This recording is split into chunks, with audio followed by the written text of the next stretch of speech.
A very happy morning, children. Last class we are completed the introduction and difference between immune response, right? Primary immune response and secondary immune response. Now we are going to see about clearly what is the exact difference between primary and secondary immune response. First of all, what is immune response? As we studied earlier, it is a reaction which occurs within an organism for the purpose of defending against foreign invaders. ஒரு foreign invaders or ஒரு foreign antigen வெளியிலேருந்து நம்ம உடம்புக்குள்ளே வரும்பொழுது நம்ம பாடி காட்டக்கூடிய ரியாக்ஷனை நம்ம இம்யூன் ரெஸ்பான்ஸ் சொல்லுவோம். It may be a primary immune response or secondary immune response. Yes, shall we discuss with the help of the tabulation? Primary immune response. It occurs in response to the primary contact of the antigen. Primary immune response அப்படின்றது primary contact. first ஒரு antigenோட contact வச்சுக்கும்போது வரக்கூடிய immune response primary immune response. Secondary immune response. Point number 1. It occurs in response to the second and subsequent exposure to the same antigen. அதே antigen ஒரு second டைமோ third டைமோ fourth டைமோ இந்த மாதிரி சப்சிக்வெண்ட்டாக அடுத்தடுத்து வரும்பொழுது நம்ம பாடி காட்டக்கூடிய immune response secondary immune response. Primary immune response. Point number 2. Antibody level reaches peak the day 7 to 10 days. Antibody எந்த அளவுக்கு நம்ம பாடியில் ரீச் ஆகும், லெவல் ரீச் ஆகும்னா 7 to 10 டேஸ்க்குள்ளே நம்ம ஆன்டிபாடி லெவல் ரீச் ஆகிடும் ப்ரைமரி இம்யூன் ரெஸ்பான்ஸில். செகண்டரி இம்யூன் ரெஸ்பான்ஸ்ன்றது என்னது? மெமரி செல்ஸ் இருக்கும், அதுக்கு செகண்ட் டைம் சேம் ஆன்டிஜன் வரும்போது இன்னும் ஃபாஸ்ட்டாக வேலை செய்யும். அப்போ antibody level reaches the peak within 3 to 5 days. First வாட்டி அந்த நோய் வந்து நம்ம பாடி ரெஸ்பான்ஸ் பண்ணுறதுக்கு 7 to 10 days, antibody level rise ஆகிறதுக்கு 7 to 10 days ஆகும். செகண்ட் டைம் அதே இன்ஃபெக்ஷன் அதே ஆன்டிஜன் வந்து நம்ம பாடி செகண்டரி இம்யூன் ரெஸ்பான்ஸை ஷோ பண்ணும்போது ஆன்டிபாடி லெவல் எவ்வளோ நாளுக்குள்ளே ரீச் ஆகும் அப்படின்னு பார்த்தீங்கன்னா 3 to 5 days. Point number 3. Primary immune response. Prolonged period is need to establish immunity. Secondary immune response. Point number 3. Establish immunity in a short time. Primary immune response takes more time to show the response. Secondary immune response takes only a short time to show the response. இதுவே primary immune ரெஸ்பான்ஸாக இருந்தால் ஒரு கிருமி வந்து தன்னோட immunity பவரை காட்டுறதுக்கு it takes little time. அதுவே secondary immune ரெஸ்பான்ஸில் ஒரு நோய் கிருமி சேம் ஆன்டிஜன் நம்ம உடம்புக்குள்ளே நுழையும் பொழுது ஷார்ட் டைம்லேயே நம்ம பாடியில் இம்யூனிட்டி ப்ரொடியூஸ் ஆகிடும். Point number 4. Primary immune response rapid decline in antibody level. அந்த ஆன்டிபாடி லெவல் டக்குன்னு கம்மியாயிடும். ஆனால் செகண்டரி இம்யூன் ரெஸ்பான்ஸில் antibody level remains high for longer period. திருப்பி போன ஆன்டிஜன் உள்ளே வந்துடக்கூடாது அப்படின்றதுக்காக பியாண்ட் சேஃபர் சைட் அந்த ஆன்டிபாடி நம்மளோட பிளட்டில் என்ன இருக்கும், ஹையர் கான்சன்ட்ரேஷனில் லாங் பீரியடுக்கு ஸ்டோர் ஆகிட்டே இருக்கும். Right. Primary immune response appears in lymph nodes, spleen.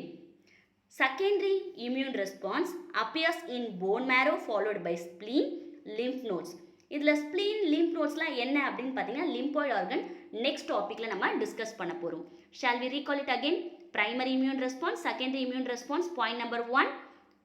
Primary immune response respond to the primary contact of the antigen. Secondary immune response second and subsequent exposure to the same antigen. Point number 2. Antibody level reaches 7 to 10 days. Primary immune ரெஸ்பான்ஸில் antibody level reach ஆகிறதுக்கு அதிகமாகிறதுக்கு 7 to 10 நாள் அதிக நாள் ஆகும்.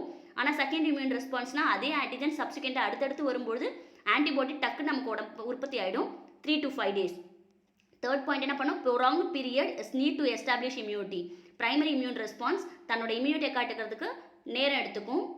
ஆனால் secondary immune ரெஸ்பான்ஸில் point number 3 பாருங்கள், establishes immunity in a short time. Fourth point, rapid decline in antibody level. Primary immune response இருந்தால் antibody level rapid-ஆக decline ஆகும், கம்மியாகிட்டே வரும். அதுவே secondary immune response இருந்தால் வெயிட் பண்ணும், போன கிருமி திருப்பி உள்ளே கொஞ்சம் ரீப்ரொடக்ஷன் பண்ணாமல் இருக்கிறதுக்காக, திருப்பி வந்து உள்ளே வராமல் இருக்கிறதுக்காக, உடம்புக்குள்ளே பெருகாமல் இருக்கிறதுக்காக அந்த ஆன்டிபாடி லெவல் நம்மளோட பாடிக்குள்ளே ஹை லெவலில் லாங்கர் பீரியடுக்கு ஸ்டோர் ஆகும், டிக்ளைன் ஆகாது. பிரைமரி இம்யூன் ரெஸ்பான்ஸ் எங்கெல்லாம் நடக்கும் அப்படின்னு பார்த்தீங்கன்னா லிம்ப் நோட்ஸ் அண்ட் ஸ்ப்ளீன். அதே மாதிரி secondary immune response appears mainly இந்த bone marrow followed by spleen and lymph nodes. இதான் வந்து distinguish between primary and secondary immune response கேட்டால் இந்த ஆன்சர் நீங்கள் எழுதணும். செகண்ட் ஓவராலாக நம்ம what is the difference between innate immunity and adaptive immunity first நிறைய டிஸ்கஸ் பண்ணிட்டோம். இன்னேட் இம்யூனிட்டி அப்படின்றது உள் ஆர்ந்த நோய் தடுப்பாற்றல். ஓகேவா, நம்ம உடம்புக்குள்ளே இருக்கக்கூடிய நோய் தடுப்பாற்றலை நம்ம என்ன சொல்லுவோம், இயற்கை வழி நோய் தடுப்பாற்றலை நம்ம இன்னேட் இம்யூனிட்டி சொல்லுவோம். Adaptive immunity is a acquired immunity, பெறப்பட்ட நோய் தடுப்பாற்றல். ரைட், இதெல்லாம் நிறைய டிஸ்கஸ் பண்ணிட்டோம். எஸ், அப்போ டிஸ்டிங்கிஷ் கேட்டாங்கன்னா உங்களோட புக்கில் தி given only a separate heading and description in a paragraph manner, but examல difference between innate and adaptive immunity compare and contrast the innate and adaptive immunity கேட்டாங்கன்னா you can present this kind of tabulation. See, innate immunity, naturally occurring immunity by the genetic constituents and physiology of a person.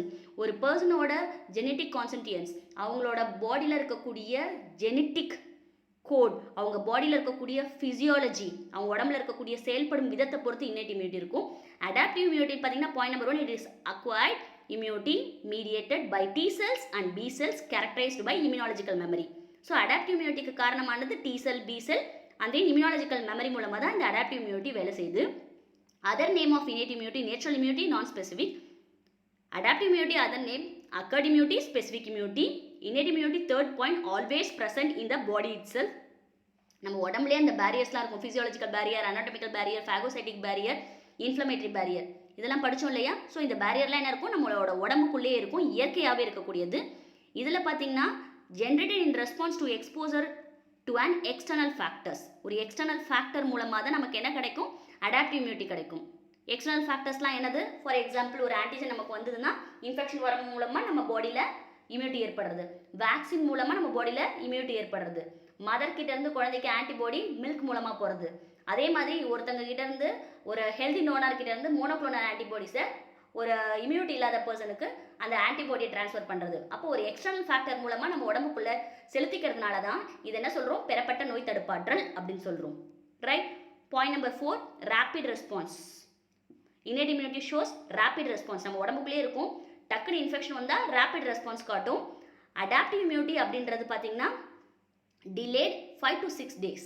ஒரு 5 to 6 daysக்கு அப்புறமா தான் தன்னோட ரெஸ்பான்ஸே காட்டும். Right. இப்போ இதில் இருக்கக்கூடிய components, inherit இம்யூனிட்டியில் இருக்கக்கூடிய components we discussed lot of points during the last class, right? Anatomical barrier, physiological barrier, phagocytical barrier, inflammatory barriers are components of innate immunity. What about the antibody mediated immunity? Humoral and cell mediated immunity are the components of antibody mediated immunity. In innate immunity, point number 6, see the point number 6, there is no memory cells. There is no memory cells. Only the anatomical or physical barrier will take up the function. உடல் அமைப்பில், உடலோட உள் அமைப்பில் இருக்கக்கூடிய அந்த தடுப்பான்கள் நம்ம உடம்பை பாதுகாக்கிறத inherit இம்யூனிட்டியில் நம்ம என்ன சொல்கிறோம் அப்படின்னு பார்த்தீங்கன்னா, it is called it as barrier. Innate இம்யூனிட்டியில் பேரியர் அப்படின்னு சொல்லுவோம். Got it? ஸோ இந்த பேரியர்லாம் இதில் காம்பனன்ட்ஸாக இருக்குது, இவங்க தான் வேலை செய்வாங்க. ஸோ சிறப்பு வகைந்த ஒரு மெமரி செல்ஸ் தேவை கிடையாது. But adaptive immunity develops memory cells.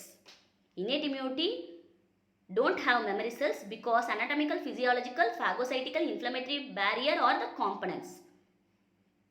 Then point number 7, innate immunity less diversity.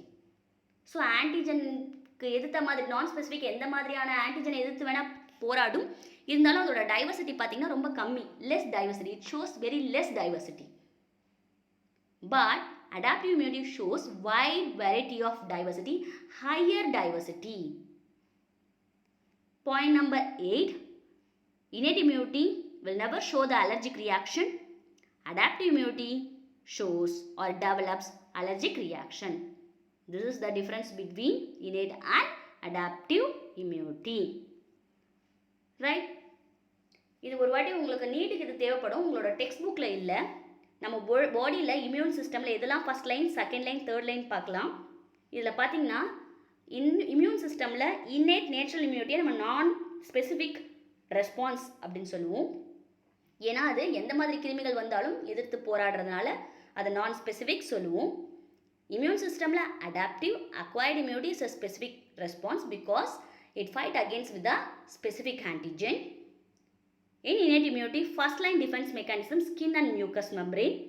Second line defense mechanism innate immune cells, inflammation, components, antimicrobial substances. Innate immune cells நம்ம உடம்புக்குள்ளே இருக்கக்கூடிய immune cells, inflammation அடிப்படும் பொழுது ஏற்படக்கூடிய அந்த action mechanism inflammatory barrier சொல்லுவோம்.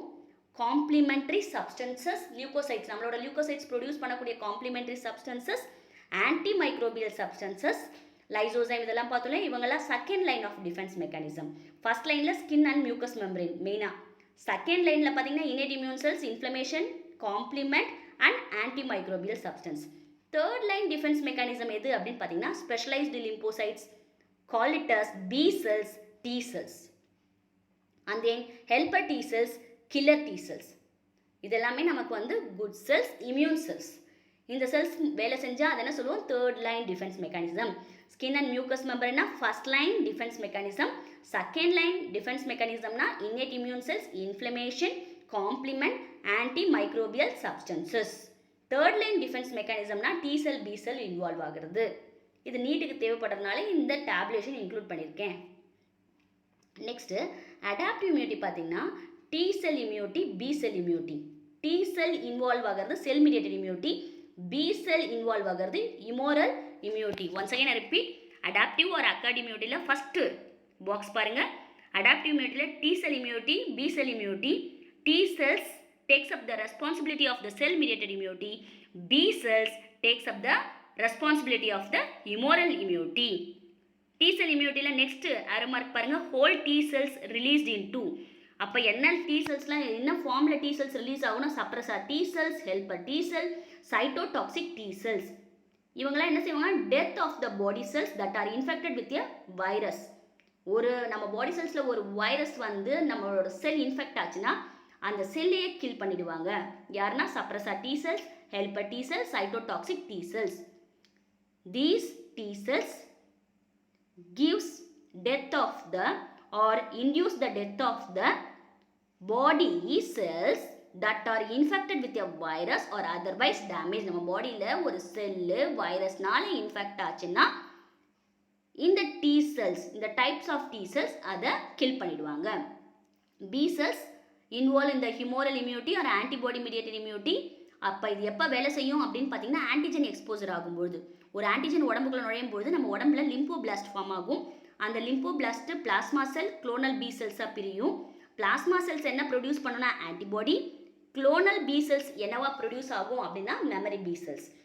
Plasma cells produces antibody, clonal B cells produces memory B cells. What is the role of memory B cells? When the infection or same antigen enter inside our body at the second time, this memory B cells recognize easily. Next class, we are going to discuss about lymphoid organs. For further explanation, please watch session 2 video children. Thank you.